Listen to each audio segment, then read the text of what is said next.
abavugi b'omuzaano gw'empaka z'emotoka okuruga mu Uganda hamwe n'aheeru y'ihanga abarukurenga omuri 30 nibo barara batebekaniise emotoka zaabo kworeka amaani kuvuga mu mpaka za Part of Africa Uganda Rally ezirikutandika nyenkyakara okusikya Sunday omuri Jinja.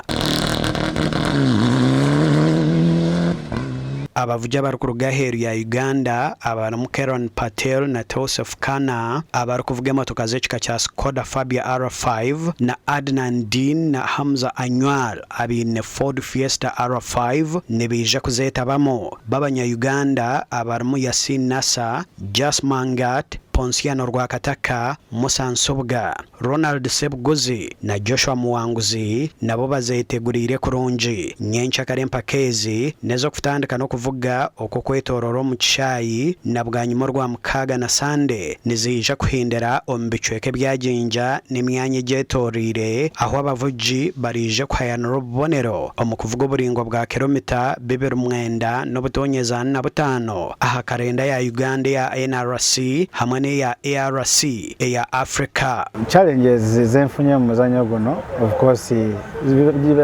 zibansimbe zansimu angu guno nti okera bukezi kumahero no gutandika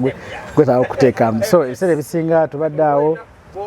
wisinga finances weziri nga teziriwo naye katonda tuyambye ne tuyitawo.